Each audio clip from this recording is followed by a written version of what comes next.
Boom! And we're live. Hello and welcome everybody to the Wide World of Warhammer. With us today, we got a painting extraordinaire and must I say, a beard savant. We got Karl Pearce in the house. How you doing, buddy?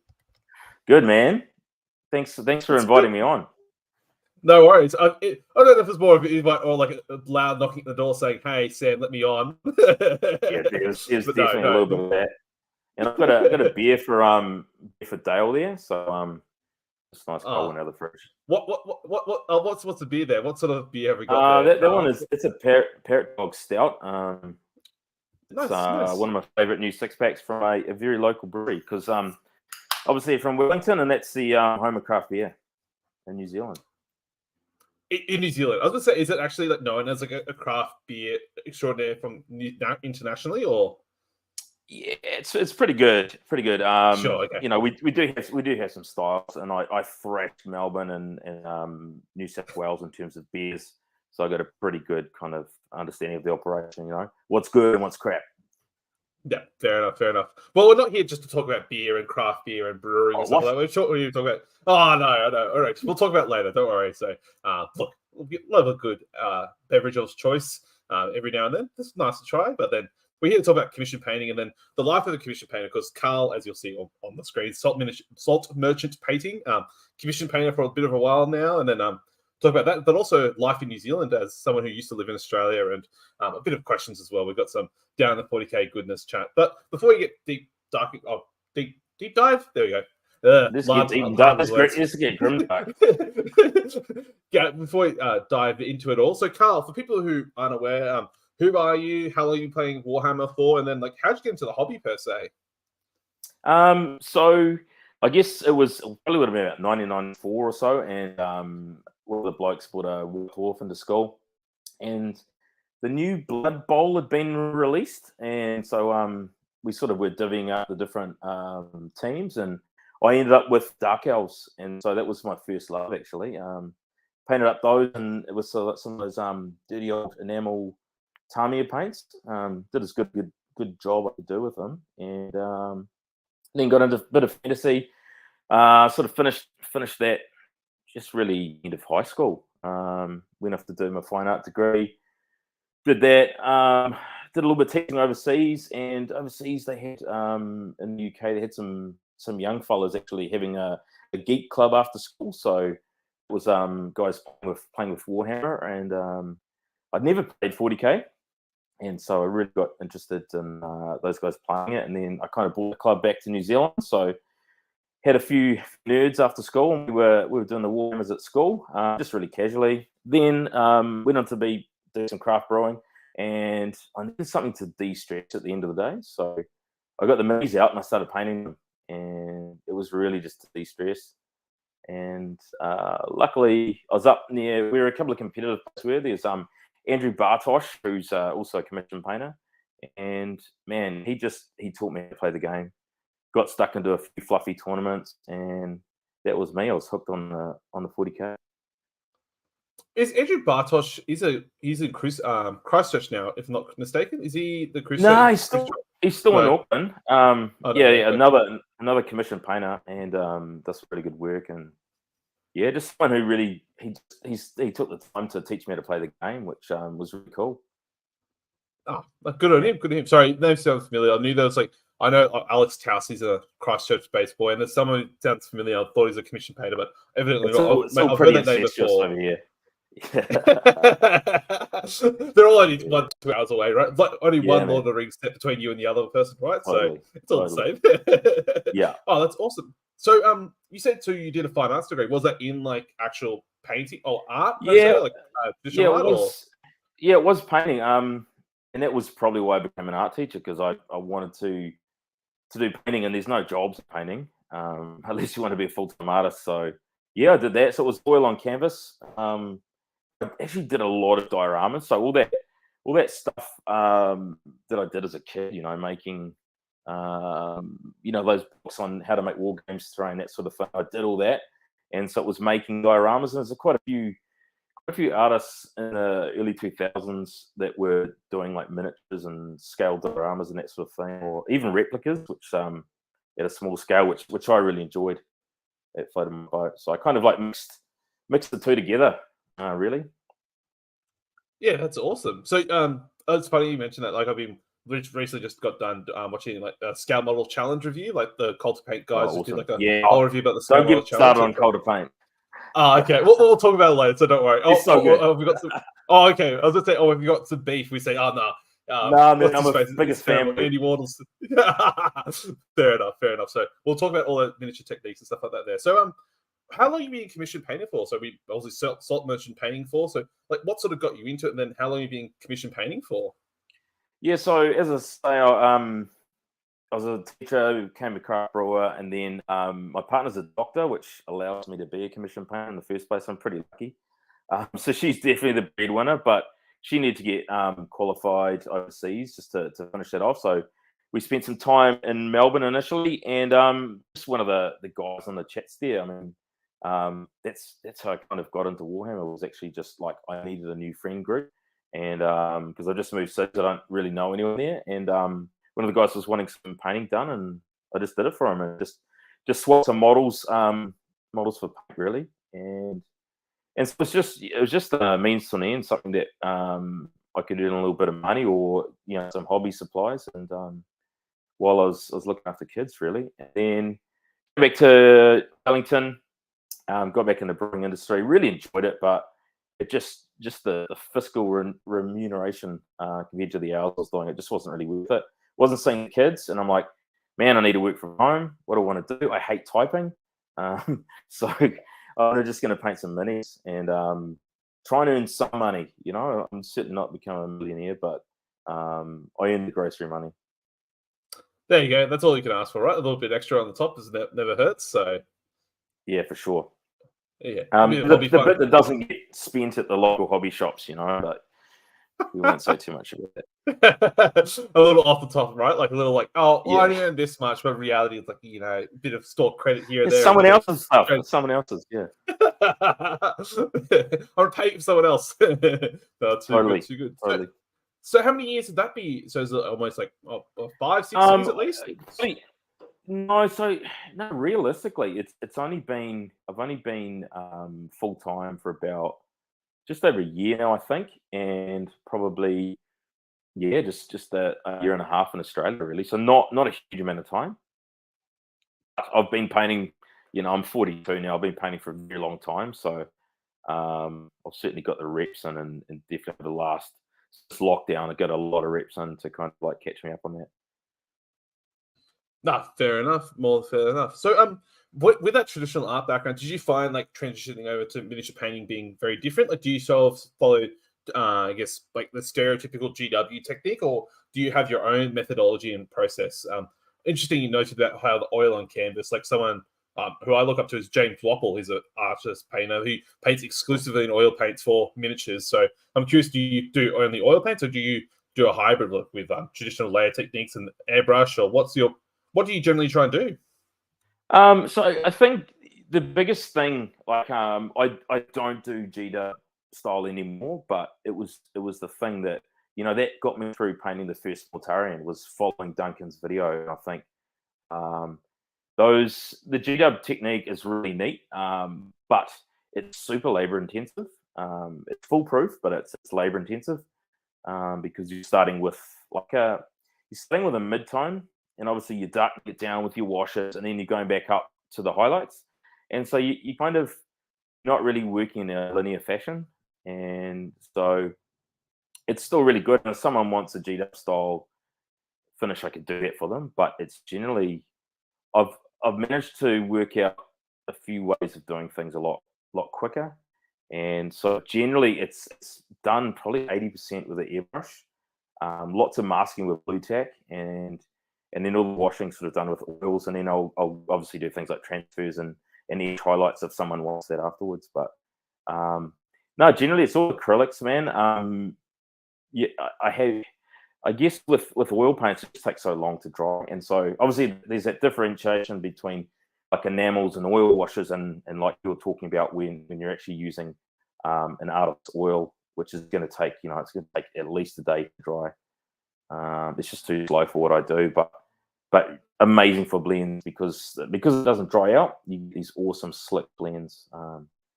But we try and do that with the airbrush where we can. Yeah, absolutely. Like when you do so many like layers with the airbrush, you can get that gradient translucency and it looks fine and looks good. Like yes, you can sometimes tell it's airbrush, but it looks fine. It doesn't look that harsh transition. But look, I don't know if we want to go down to a big artist deep dive, but we'll put snippets here and there, so it's all good. Yeah, So you it'll be mentioned too too wanky, technical. No, we could be a bit wankerish, but we'll get there. We'll get there. So when you mentioned about doing commissions and stuff like that, do you generally try and do like single miniatures? Like you mentioned Mortari in there, so obviously a big centerpiece model. Is that what you focus on, or are you like an army painter guy, or does it vary from commission to commission? Yeah, it definitely varies. I think I liken it to say like a good balanced diet. So the other day I finished up the middle casting the old middle Imperial Guard models, and it was just 8 of them, and the guy wanted them painted. I could smash it out pretty quickly, and it was a nice little palette cleanser. If someone wants a big model, like I've painted, some avatars and a few Magnus and even some Age of Sigmar big monsters, which, to be honest, I think are probably my favorite things to paint, because they're so much bigger. They're actually easier to paint, and they're almost less daunting than, say, like a very tiny character. So if you're going into infantry, I really don't want anything less than about 30 models generally, and I'd actually prefer to have 1,000, 2,000 points to do in one hit. And vehicles and monsters just being my favorite because they've got a lot of flat panels, and I think it's a chance to actually show off some of the technique. And yeah, I just things like faces, man. Like I can do a really nice face if I put the time and effort into it, but I'm certainly not getting paid for it. It's just a labor of love when I'm doing faces. So it's really chasing down like the biggest bang for your buck, the biggest financial reward for me, but also hopefully the client's going to have something that's really bright and there's a lot of pop on the table. And so using those techniques, I think you can generally do that. Yeah, that makes sense. Obviously, the airbrush is, I guess, more favored towards those bigger things like vehicles and monsters. And, yes, you can batch paint a lot of things with the airbrush, but then you have to go in and do the faces and trim and stuff like that. The airbrush isn't the best thing for it, and, you require brushwork and fine details. It can be done the way. Yeah, I've got, this big nug here. This is all my blue tech from, the past 2 months of just masking off Minze. I love it. Yeah, well, there you go. So, using the good old putty and masking things off and quickly go through and just the tool, the favorite tool. So why do you like using the airbrush for a lot of your stuff versus a traditional brush technique or other potential items? Is there a particular reason? It is speed, especially if you're doing those big batches. Like I say, if I'm doing a whole army, it's just literally it almost comes back to the brewing, but it's that just trying to be super efficient with your time. And if you're not literally dipping your paintbrush in paint, you've loaded up on the quantity you need. You're not having to check whether the paint's drying out. You've got the same consistency. So yeah, I think that's where I'm going with it. It's just it's so quick. It's so quick. It's so smooth. And as far as I'm concerned, it's the only way you can paint white. White, yellow, don't even bother with a brush, bro. If you can get away with it, don't do it. Yeah, absolutely. I think just because it's so translucent, you can do so many layers so quickly, you can build up that vibrancy efficiently. So what does your general process look like? And I guess another question we'll touch on later is sort of how do you sort of price commissions? But to start off with, so how do you what's your general process for commissioning and getting a commission per se? Is it someone just reach out to you, say yes, no, and sorry, I'm going a bunch of questions right now, but let's start with the first one. Apologies. So, what's your general process for getting commission? Is it someone that reaches out to you, and then you go back and forth? Is there a discussion, and then, do you just price them per se based on what sort of size mini, or is it the hours, or what do you generally do? Yeah, that's the biggest secret. Is how do you price something? In terms of actually getting the work, generally it's word of mouth. It's another reason to go to tournaments, and it's like I say, I've said to a few people, For me, tournaments and events are almost like a car show. You're getting out, displaying your work, you're talking to people. You need. Generally, I don't ask for work. Hopefully someone will approach me. Sometimes on like the Warhammer New Zealand community pages on Facebook, someone will ask for a commission painter, and I'll put my hand up and say, hey, if you're interested, I'm happy to do it. But generally, I have repeat clients, like guys that need something for a tournament. I already know their scheme, so it's sort of like they can just drop it off and I get on with it. Yes, it's generally word of mouth, I think, which is really good. And I've had some commissions from people like the mighty Ben Way. I started doing his sisters in Australia, and just finished Chaos commission for her as well. So nice. That's been a long time coming. That one. I know he's been. Yeah, that's a case of that's a nice little segue onto how you price something. So I did that dirt cheap for him, and I managed to fit that in between jobs because there's just so much trim on it, man. It was a full Chaos Army, just acres. There's probably about 4 kilometers of trim on that commission. So I had to just like do that in fits and starts. Yeah, so that's how we get it. In terms of pricing, I've got a matrix now that I finally worked.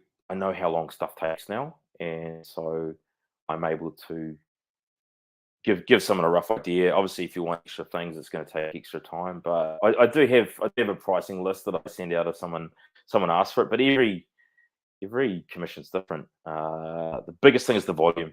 If you send me more stuff, I can cut the price because I can get it all base coated in 2 days for you, and then I can chip away. So yeah, it really varies. To give you an example, like, man, there's no secrets here. I can tell you everything. Something like I did a Space Wolves commission, the Dead Wolves. That was a really cool commission. The client gave me a mini to replicate as well. So I wasn't having to do any fact finding. I was able to just replicate something, and that had edge highlights. That was in the style of like a heavy metal kind of paint job, edge highlight. That was $50 for a mini, and so sounds like a hell of a lot, and it was. But when we were looking at how much it was taking me well over 2 hours per mini to do. So I want to be $25 an hour because that's the minimum wage in New Zealand. So that's what we're looking at. Yeah, and I sort of look toward the daily rate, if I can. Yeah, sure. So like you generally it sounds like you generally try and do like a daily rate per se, or like an hourly rate of how long it'll take to do a mini versus like a price per miniature. Is that generally how you do things? Yeah, if it's only a few miniatures, you'll do per miniature. But if it's like, I need this tub of minis painted, bro, I've got a tournament, which is like thin decker. I need this shit now, man. I need it now. We'll work out how many days it's going to take me to paint it, and then we'll just fang it off to him. And once again, I go way too overboard on his work. I do too good a job for that, man. Yeah. Look, he'll jump on any army, that man. What army does he not have? That's a real question. He's got a couple of my ones, that's for sure. Which is really cool. I just wish he'd played them though. Yeah, I think they're just really shelf things, those armies, to be honest. They're display pieces, right? They're for collectors, right? Yeah, I don't paint enough Eldar or Void Weavers for him. Yeah, I think. You need more. I need the full 9, even though you can't feel them anymore. I need the 9. No more Star Weavers as well.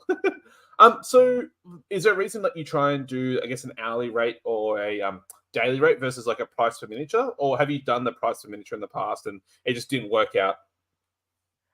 Yeah, I guess the only way to think about it is if you actually did sit down. I don't know about yourself. I mean, I've seen your work. You're a really good painter. How long does it take you to paint a mini? I don't know. I'm putting the question back on you, Sam. How long does it take you to paint a miniature?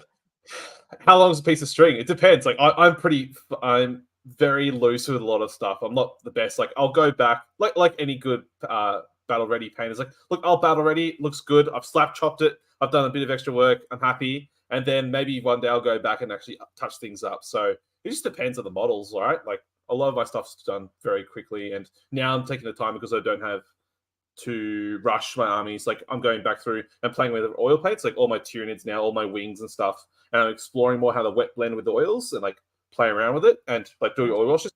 That's more time. Like those, I painted 20 gargoyle wings, and it took me forever because I was playing around with it, learning the medium and stuff like that. And look, I don't want to know, like maybe an hour per gargoyle at least. I'm just doing the blue wings minimum. So look, and like speed up time. So it just varies, right? Like I understand. I know I'm asking the question because like it just depends, because I know some commission painters do price per mini, but others do it based on time. And I think it varies, right? Like for harder colors, like your whites and yellows, or if there's special effects or sculpting or converting, like you charge extra for it. So that's generally why.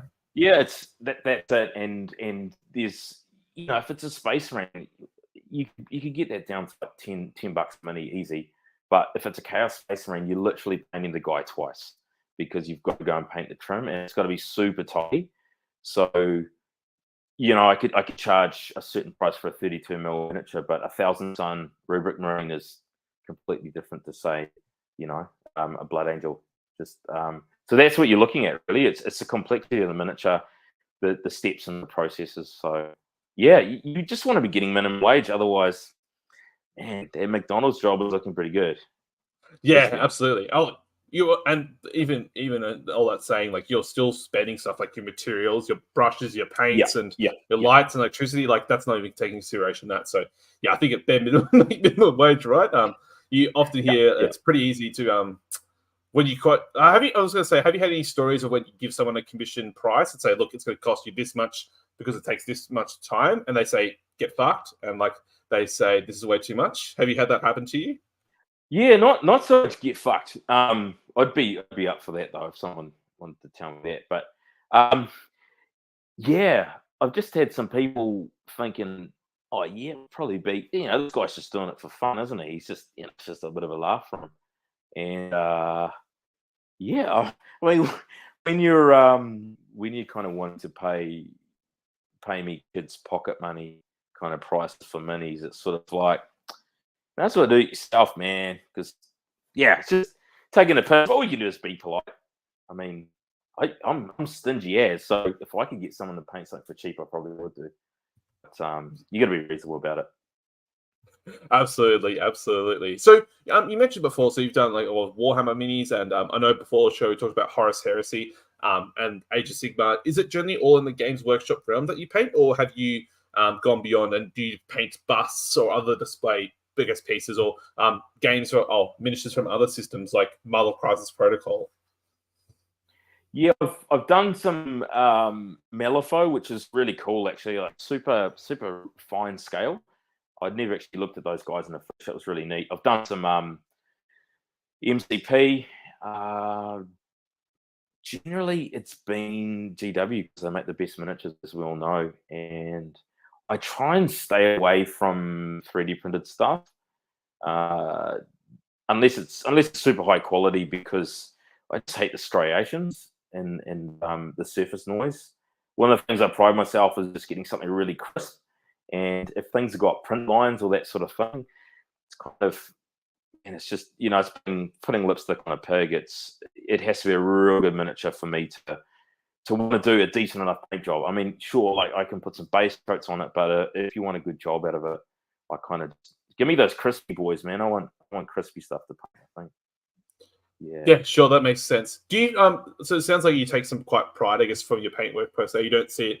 It's not there's a famous painter, is it Benjamin Cantor? I think Benjamin Cantor, that's a famous miniature painter in the US, and he's very unique in the sense of like you'll paint a display bust or a display miniature, and he'll take some photos of it, and then he'll literally chuck it in simple green, like immediately wash it like a bust or miniature, and like he doesn't give a fuck. He has no attachment to the miniatures. But I guess, do you have like some quite, I guess, attachment you want to see quite prideful of your miniatures, or is it something you just want to make sure the client's happy? Yeah, I guess people that know me know that I actually do. I do kind of change my schemes of my own armies, my personal armies quite a bit. So I've been known to just flick it off, basically for cost price of minis, or strip it and start again. But generally, Yeah, I'm not interested in busts or anything like that. I mean, coming from a fine art background, if I want to do some fine art, man, I'll do some 2D painting. It doesn't really interest me. I could have the skills if I maybe sat down and do it, but to be honest, I don't think I've got the patience as well. I used to be pretty handy at kind of blending oils and that sort of thing, but yeah, I'd rather work on something a little bit bigger and dynamic personally. But yeah, man, I'm no Golden Demon winner. I never will be. I don't have the patience for it. And to be honest, the joy, like literally, this happens to me whenever I go down the club and I've painted some stuff for the guys, or I go to a tournament. It just gives me immense pride to look at. Like I said before, the hot rod show. It's if you can see miniatures that you've painted on the tabletop with some really good terrain, that's the buzz you get back. And yeah, like it's nice to get some money for it, but it's really cool to see someone with an army that they're proud of. Yeah, that's the buzz for me. No, that's more than fair. We could just look at the Instagram pictures and the Golden Demons winners, right, and go like, "Wow, that's some amazing art, some amazing hours and time put into it." But they don't have armies, right? Yeah, no, no. Yeah, even old mate Andy Royal. Yeah, like I worship Andy's stuff, and I follow his tutorials, but the poor guy's never finished an army, because he's too good. He's too good to finish an army. Yeah, it's a different level for those guys. Like those people who are top artists, like thousands of hours or hundreds and thousands of some things, just to perfect this small blend. It's like, oh, bugger that. I could paint another miniature for that time. So it's wild for some people. So it also, go ahead. I was going to say, like, as a teacher as well, when because I was a high school teacher for nearly 15 years, doing art and workshop and technology. That's what I did after art school, and learning to live with things that aren't perfect. It's all learning, and as long as you're happy with it, and as long as you've got some benchmarks to measure against, you kind of, man, it's a whole army. You can't have every single miniature looking like a character. It's unfeasible, and you don't have enough hours in the day to actually do it. No, I think it's good to flex the muscles here and there, like just practice yourself. But then you can maybe leave it to a certain stage and then move on, right? Like you're 80% of the way there. That's more than fine. Let's get your stuff done. So that makes sense. So I guess what's the worst part of commission painting for you, Karl? Like, what do you hate the most about it? Trim. Or trum. Yeah, I get sick about that Kiwi accent from the Aussie boys, but yeah, definitely trim, man. It just takes so long, and it's got to be done well, otherwise it looks like dog shit. But the thing too, it's just badly prepped minis. So I have clients send me something that's got big seams on it. If it's something like a knight and it's got that big joint down the leg, and it's so easy to kind of remedy that before you get it to me. And once again, I get sucked into it and I end up cleaning it up myself and doing that for free, because I don't want to kind of put some paint on something I'm not happy with. So it's pretty much prep and clean up on a model, and I think just spending a little bit of that time and getting that right, so that I'm not having to scrape seam line of someone's face. It's not on. Don't do it, kids. Don't get it. Yeah, unfortunately, it's just why I never understood. Like, some people like are diligent about mold line removal. I'm like, does it really make a difference? Like a small mold line here or there, like sure for armies and stuff like that. Yes, but it does make a difference in the sense of like your paint job can only go so far, and like you can't like bits of the plastic that's left on this thing. Like you can't paint over it, right? Like you can't paint that away. Whereas if you take the extra time to start and clean it all up, you can paint away, right? That's the biggest thing. Yeah, and also airbrushing, it doesn't.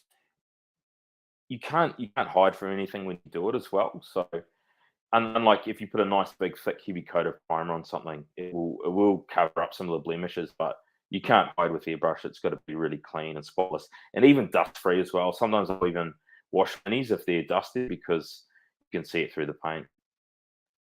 Yeah, sure. So, question. So, how do you, obviously someone who plays in tournaments and participates as well, how do you balance between commission painting and doing your own stuff, or it's just commissions all the way? Yeah, well, I mean, that's part of the thing. My partner's not super aware of what my army is and what someone else's army is. So quite often I'll have a bit of a casual Friday and I'll get out my own Thousand Suns or Night Lords or any other Chaos army and do that. But yeah, definitely, if I'm honest, if a tournament's coming up, I'll sack off the last 3 days of the week and just paint it up and do my own armies. I'll never financially recover from it, but it's got to be done. Like, I can't turn up with a crappy looking army. It's my No, reputation. it's not the best look, right? When the commission painter doesn't have the best painted, a nicely painted army, I should say. Yeah, well, the missus goes on all these PD courses, and as far as I'm concerned, I'm just doing my own professional development by working my own armies and just you know what it's like. It's just a junket. Yeah.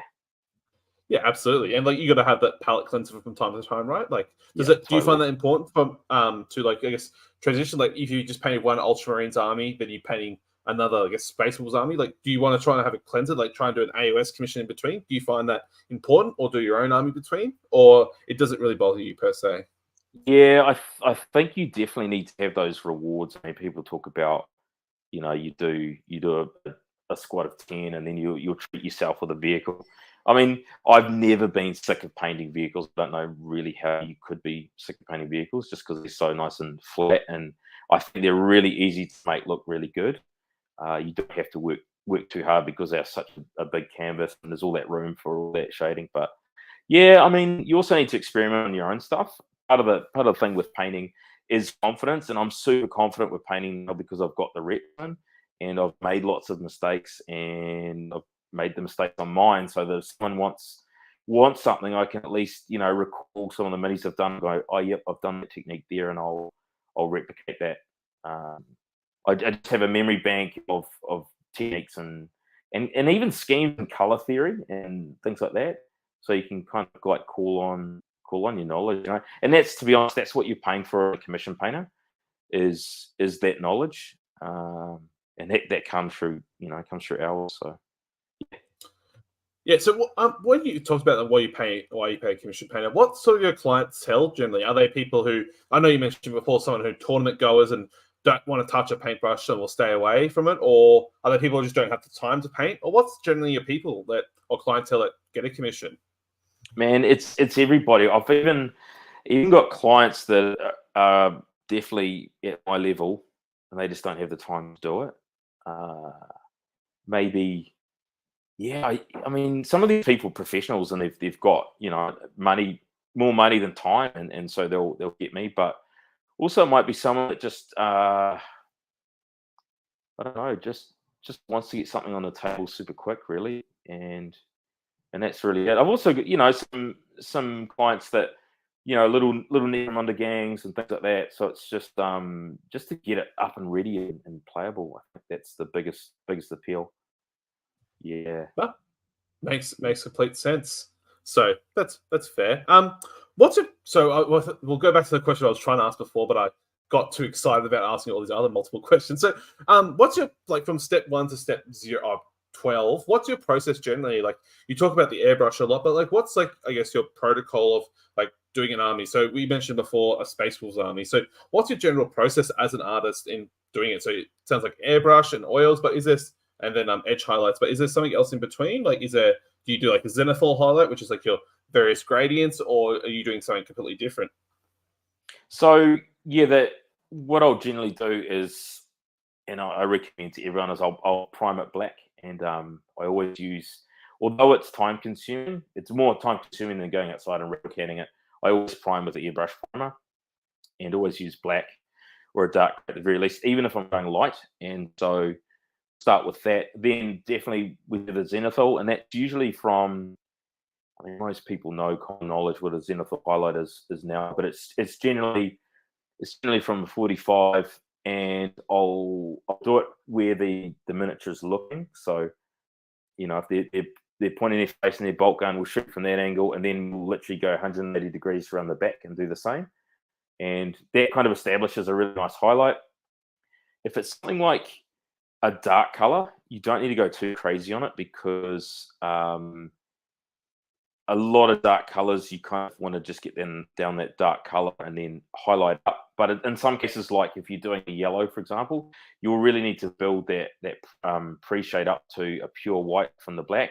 In some cases, you actually need to cover up the black, which kind of sounds counterintuitive. But whenever you've got gaps and creases and cracks, you don't want white in those creases. So that's just why we do it, and it helps with those values. Those pre-shaded those values. We'll work it up to a light color. If it's a transparent color, that will do a lot of the work. So, for example, I was painting some Night Lords the other day, and so I got them up quite. When I talk about dark and light colors, some of them it's really not dark and light; it's transparency. Some paints are opaque, and some are transparent. If it's an opaque color, you kind of add a bit of white and you bring it up to a nice bright finish. If it's a transparent color, you do all the pre-shading underneath, so that all you're doing is putting, like, for example, a contrast color, you're only putting 1 or 2 thin layers on it, and all the pre-shading will do the work. And so it's almost pre-highlighted. Then, we'll do the metals. We'll give it a gloss varnish, put some decals on. I think decals are probably one of the most important things you can do to make your army look awesome. And then I generally do, here's first of my little techniques is I generally use a little bit of Mr. Hobby weathering color, either black or brown. It's basically just an oil wash and spirits, and put that on there. Wipe it off. That does all the shading for me. And then the most important thing is we finish with some sort of varnish, which locks down, and it almost like compresses the layers of the paint. So you haven't got shiny and matte and all these different finishes. It locks it down. And then finally, we might go and do some metals. So one of the things about varnishing is it dulls all your metals down. You still want a little bit of sparkle, so we'll go and do some just really fine dry brush edge highlights on the metals. That's basically it. It's all smoke and mirrors, man. It's all oil wash and varnishes. That's it. So that's the trick there. The trick of the trade. You're giving up your arts, but that's okay. But people still won't do it anyways. No, too lazy. Too lazy. I don't have the time, right? That's what we talked about. That's it. So what makes you sort of different? So obviously the Warhammer hobby as a whole has grown quite a bit, obviously, over this past couple of years, and we have some like internationally renowned commission studios like Den of Imagination or Seed Studios, etc. What makes you, I guess, so different compared to those, and how do you sort of compete with those sort of studios? I guess you look at how I can and I can't compete. I mean, one of the things about all those Eastern European painters, they're so fucking good. Like, they're amazing. But also that they don't live in necessarily like a really expensive country like New Zealand or probably Australia, as it's increasingly becoming. So they have overheads, and some of them work in a big group. So obviously you've got all the admin kind of taken care of, and they're able to do things far more efficiently. I guess that's why I don't do any high-end stuff. I couldn't get through it in a speedy enough time to get remunerated for it. It's just So what I try and do is just do the best bang for your buck. So what I'll do is you got something that at a tournament that's in a month, get it to me. It gives me a couple of weeks to work on it. A week to maybe get it sent off, and hopefully you have it with a little bit of time to practice with. So really, it's getting miniatures ready for the tabletop. If you want some display stuff, that's cool, but you're gonna have to pay me a lot of money to do it, because it's just like we said, it's just super expensive.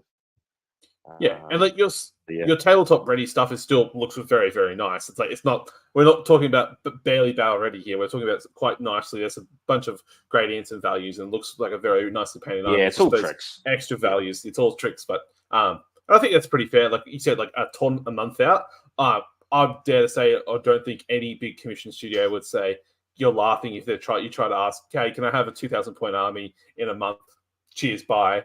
Like, no way. Oh, unless you pay the big bucks for a premium to jump the queue, yeah, no chance. So, but whereas Karl Salt Merchant Painting, maybe depending on the schedule, just maybe. Yeah, but obviously, like, man, I don't have a favorite child. Like, I love both my kids, but the person that pays you more, they give you more chocolates, they do you favors, you do things quicker for them. Like, you want to give me more money, I'll get to you quicker. Or you want to throw in some free models, I'll get your work done quicker. But yeah, I mean, I'm lucky. I'm fortunate in a position where I am essentially a stay-at-home dad, and so I'm not having to stack work on top of work, like a lot of those big studios, to guarantee the income. And the more people you have, the more you're gonna have to stack work. So I'm kind of able to be a little bit more agile and just paint things when and if they're needed. And yeah. Sure. So do you the other thing too is, the other thing too is just what maybe separates me is I'm trying to do stuff really crisp and clean and not lay it up. You're not going to see the brush marks. I'm not going to do something that is like super gestural and really pops on the table, but it is going to be super clean. That's what I like doing. Very nice, very nice. We have the question in the chat from the one and only Dale Sumner. So he asks if Karl had to paint, that bloke, never heard of him. If Karl had to paint just one 40k army for the rest of time, what would it be and why? So I guess like a big faction per se, like your Adeptus Mechanicus, Sisters, Space Marines. What would be an army that you would want to paint and why? Yeah, well, it wouldn't be. I mean, I really love painting fleshy models. That's something I've kind of worked on a few techniques. So I really enjoy that. But I gotta be honest, I think it would just be some heresy. I think there's a little bit of trim, but there's enough variation in the models, different special units, and the vehicles are just gorgeous. So it would have to be a heresy army. I don't get sick of a color I like. Yeah. We said 40k army. Karl, what are you doing here? Karl, Harris Heresies 30k, not 40k. What are we doing here? Look, you can port one of those 30k armies straight into 40k as a traitor legion, like, there's no Primaris in 30k, we get it, but you can just run that stuff in 40k, no worries. If only they hadn't got rid of the freaking vehicles, though, that really triggers me. So many siege drills and that sort of shit, man. Damn, never lucky. Yeah. Oh, yeah. I was funny enough. I never realized how cool the 30k AdMech were. Like, there's some cool robots compared to 40k. Gorgeous. But there's nothing dirty in there, eh? No, that's what are you talking? There's no Mr. Go Gadget Extender League boys. So in there. Yeah, it's literally. I mean, that's why I'm slowly, increasingly becoming a grognard and being kind of way more into 30k these days, because and I'm not a Marvel guy, but I like June, I like low tech stuff, and I'm not really into sort of like high sci-fi fantasy. Yeah, sure, that's fair. So if someone wants to become a commission painter, what advice would you have for them if they were intrigued at all? Well, I don't want to sound like a stuck record, but first of all, sell some of the crap in your cupboard. Sell 4 boxes of stuff. And go get yourself one of these. No, it's not a pipe. It's not a pipe. It's it's an airbrush, man. Go get an airbrush. Like, this is the iWater Eclipse. I don't work for iWater. The amount of people I've made buy an iWater. An iWater Eclipse, this one particularly. It's worth, I picked mine up a few years ago in Aussie for a couple $100, and I got a secondhand compressor, an AS186. I bought that for about $80 secondhand. Long story short, for about $400 to $500, which, let's be honest, it's a couple of months worth of Warhammer for some people. You could get set up with an airbrush and paint some plastic spoons. That's a really good thing to work on your blends, is actually prime up some plastic spoons. And I mean, if you're not wanting to do it professionally, I do it professionally. I pay tax, I do that sort of thing. But there's nothing wrong with doing some koha, just swapping some models. Like, buy me some models and I'll paint some for you. So it's get stuck in, watch videos, but also don't get analysis paralysis. Just get stuck in, man. Just airbrush some stuff, watch some videos, and it'll all come together, man. I was going to say, well, so what about becoming a commissioner? So not just an artist. There's some great artist advice, but if you want to get into actually selling your models and stuff like that for profit or paying for someone else. If you want to do it for someone else, I mean, I would initially start with your friends, because you don't want to you don't want to deal with some random stranger. You really want someone that you can talk to and say, hey, what would you like, and really have that dialogue. And also, if it's someone who's your mate, there's those time constraints. Some people are really slow painters, and so it's probably, man, dude, it's not quite like kissing your cousin, but that's kind of what I'm getting at is that you should really just practice on someone Yeah. Commission painting's equivalent to kissing a cousin. You heard it here first. That's how you start. That's how you start, man. Yeah. Oh, too good, too good. So you mentioned it before, so about living in Melbourne and now you're living in Wellington. So I think we have to ask the question. So Steve Joel, are you hearing about on the whatever Champions of 40K, on whatever 40K podcast? Is he in your radios locally? Is he as nice as he comes across as online, or is he just the worst human being? Come on, be truthful here. Do you want the truth? How many people are watching? I can't even see. Like, how many people are watching, Sam? Is there anyone actually watching us apart from Dale? Who just watch like? There's a couple of us live. Okay, all right, cool. There's a couple. Yeah, like he's a gentleman. Steve and Aaron and what's that other guy's name? Yeah, Sean, my nemesis, Sean, who's actually an awesome client. Those three guys, they have properly got wargaming, and they've done all the tournaments down here. They took over after Pete Dunn kind of like stepped down, and without Steve and Aaron and Sean, man, there would be no tournaments in Wellington. So as much as he's a bit of a, we've had some great tussles. I've played him 4 times at tournaments, and I think 1 draw, 1 win. I've got 2 wins, and he's beaten me once, so I'm kind of up on him. But he's a great bloke, and yes, it's a shame he's kind of like so fixated with Space Wolves. I hate them. Worst. Oh, that's right. I'll tease on Slayer, of course. Yeah, that makes a lot of sense. So yeah.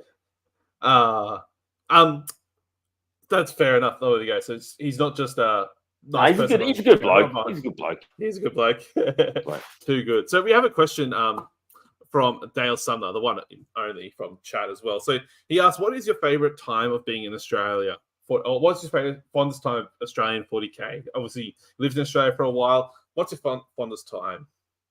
It was definitely Melbourne. No, to be honest, for me, like I said, part of my journey into actually playing 40K on the regular was, I did some painting so that I could play in a tournament. One of the best things about Melbourne was the fact that there were actually some gaming clubs, which I'd never really experienced. It'd always been Hammer.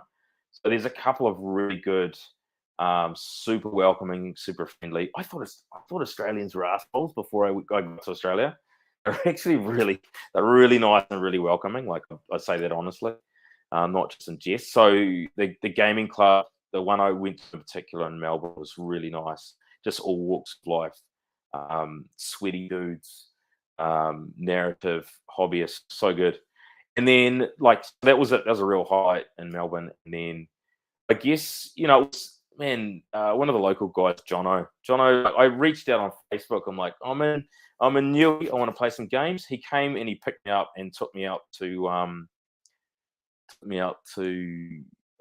Jacob's Good Game Store out there and played some games. And man, just such a good games. Maitland is such an amazing gaming space, and just, man, that's the difference between Australia and New Zealand is kind of, I reckon, gaming clubs and some of that kind of friendly local game store. We really don't have so much in New Zealand. There are some small FLGs, but it's generally not how it's done, I think, over here. So, and Maitland rocks. I love Maitland. Still love. There you go, Dale. So hopefully that's satisfying enough answer without having to talk some smack afterwards. So fair enough. So obviously, when you get commissioned, sometimes you get some weird shit or some clients or tasks that are just the worst. So Dale also asked, without mentioning names, so you don't have to mention or shout out the person, what has been the most insane, unreasonable, unrealistic, or bewildering request from a client? I guess the only thing I can think of, because it really wouldn't get to that stage, I'll tell them to fuck off before it was even got to that point. But I think it's just some like unrealistic expectations. Like, well, have you started it? Have you started it? And it's, there's only a couple of little minis. I'm like, dude, I'm gonna sandwich that. When I've got the white paint out, I'm gonna paint your stuff. I can't devote a whole day to painting a couple of minis for you, man. Like, I'm gonna have to slot it in and just do colors when I've literally got them in the airbrush. So it's probably just wanting the fastest service on a couple of little minis and not wanting to pay like primo prices for them. I suppose that's it. No one's asked me to do anything really like exotic, like, I don't know, airbrush a portrait of the girlfriend or something like that. I don't know. I haven't had anything really weird. I'm up for that stuff, man. I'll paint anything. I'll put paint on it all. There you go. So Karl he'll do anything, but Saltledge paint will do anything. I know. So Yeah. Backstory. So a while ago when I first got into it, like when I was young and naive, I did commission painting for like a year and a half, like 2 years, and like absolutely hated it. I was telling it before off air that it just drained all my hobby and desire to do anything. I had one request though. It was a weird one, like because I was advertising on Gumtree and all that jazz. And I had a request of, like, there's like garden gnomes outside. He had like this STL file of some dog, and he wanted me to paint this dog. And I was like, look, like, that's fine, but it'll cost you this much. It's like, oh, I'll pay you $10 for it. I'm like, nah, I'm not going to do it for that. Sorry. It's like, cool, man. Yeah. Thanks. I really love to paint some gnomes. I've seen some people done some like death metal gnomes. So with the whole kind of like white face, sort of like Norwegian black metal gnomes. I'd probably do that for pretty cheap, but yeah, it's not going to cut it away. Like, literally, No. you would have spun that down at Bunnings. Just getting the paint for it, man. Yeah, exactly. It was like one of the weirdest things, but it was funny. Like, it is what it is. We also have what co-owners of Good Games Maitland, the Mecca of 40k New South Wales. So it sounds like you're a bit of a Premier League fan. So he's asked, so in what position will Fulham end in the current Premier League season? So talking about the EPL. I didn't know if they were in the Premier League. I know they chop and change between the championships and Premier League. Right, I didn't think I was here to talk about football, but if I had to tell you, bro, we lost our striker, so we lost Mitrovic. We've got some of the midfield like wanting to sign to German clubs. I don't know. Someone needs to spend some money. We need a striker, and we're probably going to need someone to replace Pellegrino when he finally goes. I love football, and I've never been able to afford Sky, and not that commission painting's able to really pay for the Sky, but I used to coach. There was a high school teacher used to coach girls football, and because no one else wanted to do it, and it was on a Wednesday, so I had the weekend free to go fishing. So I really got into coaching. I spent a bit of time in the UK, went to a couple of Fulham games, and I love it. And I love backing the underdog, and it's probably the same as 40k. It's why, as much as I really would love to run the sweaty list, for some reason I just don't have that killer instinct, and that's probably why I back Fulham. Yeah, that's fair enough. So we'll be getting some love in the chat. So Aaron Wilson saying Karl's a great painter, done a ton of work for me. So stop it, Aaron. Stop it. There's a paid commission paying through. So that's good. It's funny. So yeah, Aaron was one of, sorry to interrupt, but Aaron was one of my nemesis. And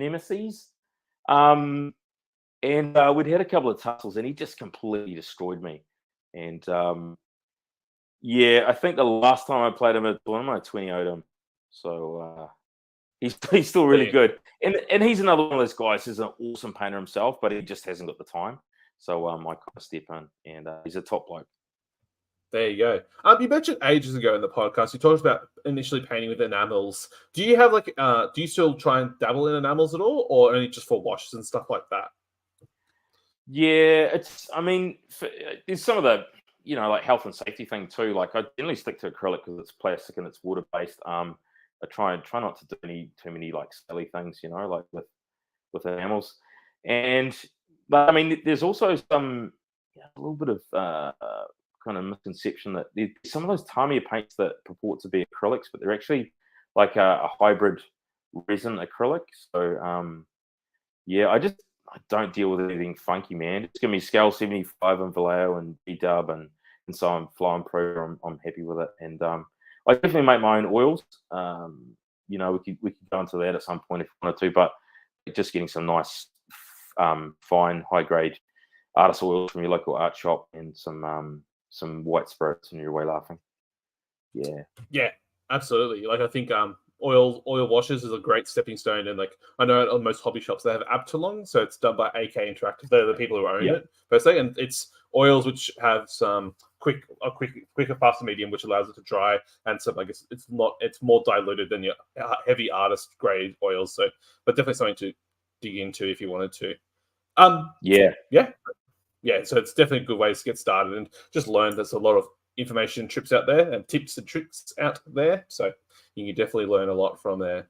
So I was going to mention, how much does your fine art background, I guess, influence your hobby? So does it provide you such a great understanding? Because we talked about color theory, helping a bit, but do you attribute a lot of success to your fine arts background, or do you think it's just the time under the brush and practice makes perfect per se? I think, I don't know if you know anyone who's been to art school, but a lot of the time you just piss around, sort of, just scribbling on the wall, like literally just doing stuff, and you don't really learn a work ethic. And if I'm honest, I think the biggest thing that's helped me do commission painting is obviously working in the brewing industry, but also like I was a spray painter's assistant. Like my dad was a panel beater, and so I worked for one of his offsiders as a just a monkey boy on cars. So it was all about that surface prep, learning how to tape, learning how to mask, prepping a surface so it wasn't covered in dust or old paint.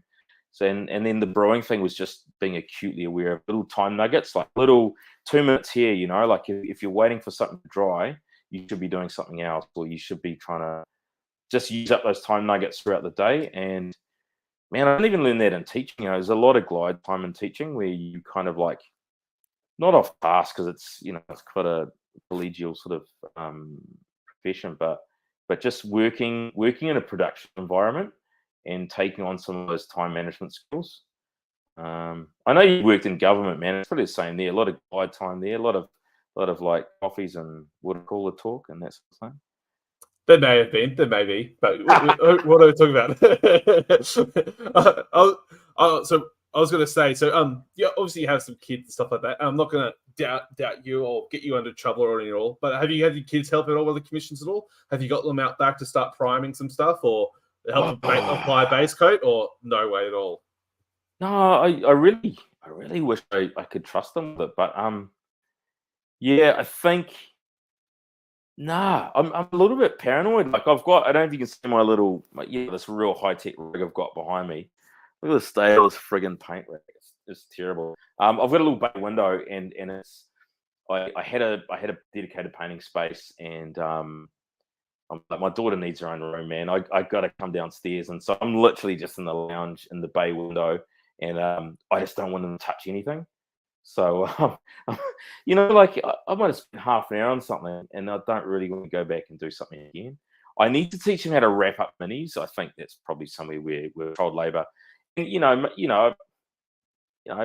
parent, I don't know if I can be prosecuted for child labour laws at home if they're just wrapping things. So we might look into it. Yeah, just practicing wrapping Christmas presents, and there's wrapping minis. So origami. Right? Yep. Origami. There we go. We got it figured out.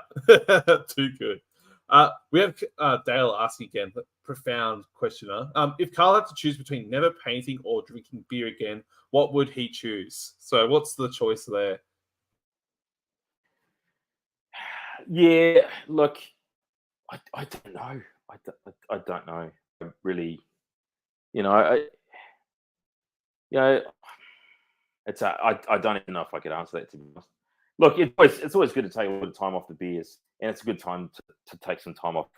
I love nothing better than going away with the family for a week, just not pick up a paintbrush. So I think it's like moderation, Dale. I don't think abstaining from anything, whether it be beer or lovemaking, is a good thing, man.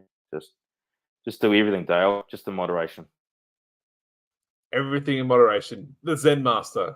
There we go. Yeah.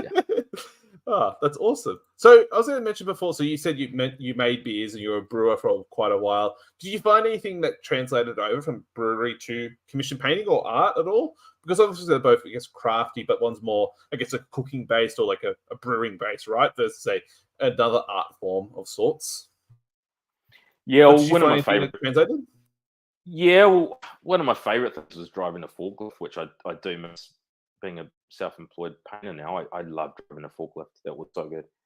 Forklift certified, ladies love it. But like I said before, it's really the time management. I think that's the biggest thing. Um, yeah, it's just learning to work super efficiently, doing it in a linear way. One of my bosses, early doors was like, man, if you want to finish early, you're really going to have to pick up the pace. And I've worked on the bottling line and canning line as well as like brewing beer, but spending 2 to 3 days on a bottling line, literally just picking up bottles, packing them in boxes, just repetition, just repetitive bullshit. But you were kind of working towards that common goal of getting something finished, and all jobs got repetition, and it's just whether you like having idle hands or I don't know, man. That's being time efficient and getting used to repetition. I think that's it. Yeah, that's fair. I think something we haven't talked about before. So when you commission painting and stuff like that, and I mentioned before, like it killed all the love and joy from my hobby. How do you not kill the love and joy for painting and doing a hobby while you're doing other people's commissions, or like you're in a tough spot? It's like, oh, I have to do this trim for the CSM army, and I hate it. Like, how do you push for that barrier? Is it just sit down and do it, or do you try and motivate yourself in other ways? You definitely need to mix it up. Yeah, and I suppose that part of the carrot on the stick is you going, well, I've just painted this, and I'm going to buy a box of minis for myself. So it's always, you can treat yourself on those like, really big commissions.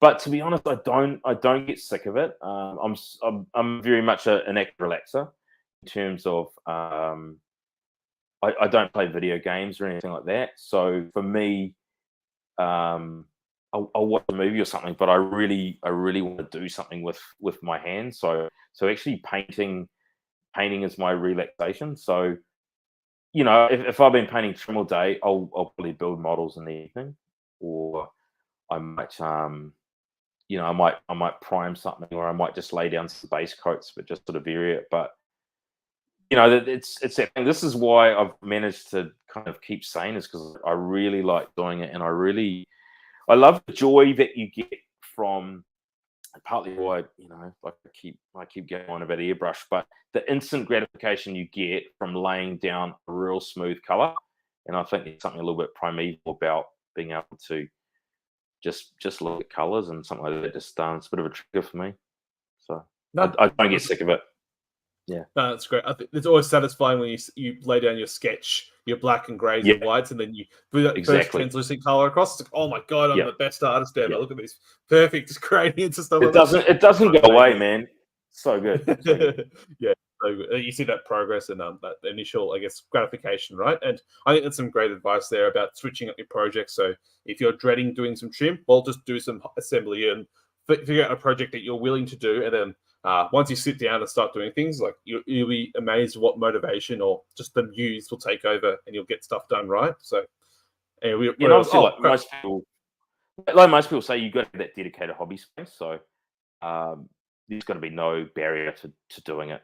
So I can literally, my airbrush is nice and quiet. I can even do it while the missus is watching TV. So it can be done. It can be done. So there you go. So the fine words of Karl there. So before we wrap things up, so any final words or shout outs that you want to have before we wrap up the show? Yeah, probably just like I said before, I've been a bit of a nomad. So it was people like Bartosz, initially reaching out and getting some games with me. It was the Warplings Gaming Club in Melbourne, who sort of like invited me in and gave me some good games. There's a couple of guys there that taught me some of the fundamentals of the games, like screening. So just that, Warplings Gaming Club in Melbourne, super good. Obviously, the team at Maitland Games, like without them, I don't think there really would be much of a 40k scene in Newey. And yeah, just the crew we've got in Wellington. I've got a little gaming club in Kandala, and once again, there's, like I say with commission painting, like if anyone wants to know anything, I'll definitely tell them. I'll give them some advice. But I had some really good games for teaching and learning games where you know, one of the big dogs who's a podium boy like Michael or Chris, they'll just play teaching games with me, and they'll talk me through screening and just movement stuff, some of my options and things like that. And so it helps them because they're not playing against someone that's just, you know, mistake prone. They're getting a better game by helping out, you know, by helping train me up because you know, there's some less mistakes. So yeah, teaching and learning games, and just anyone that's giving me a real fucking good game, because generally I've had really good games against opponents. Yeah. Shout out to those boys. It takes a lot to help teach people. And it's very grateful to help everyone out. And I mean, I'm a solid 3-2 player, mate. Like, you know, I'm not. I'm like 3-2 on a good day. You know. Yeah. You got a winning record against Steve Joel. We know you're no noob, right? There you go. You're beating the mid tables easily. Yeah. On a good day. On a good day. No. So thank you very much, Karl. I really appreciate the chat. It's been great learning more about commission painting. And yes, if anyone's interested in commission, like, look, Karl's Instagram is right down there below. You can reach out to him and then try and configure out your ways to what sort of commission you like and ready for your next tournament. So I know Uprising Adelaide's not that far away, so I'm sure getting in nice and early now will guarantee that you'll get your army in time. So perfect. Awesome. I'll leave you to it. Thank you very much, Karl. Let you go back to airbrushing and smashing out some commissions, and I'll talk to everyone later. Thanks, everyone. Have a great one. Bye-bye.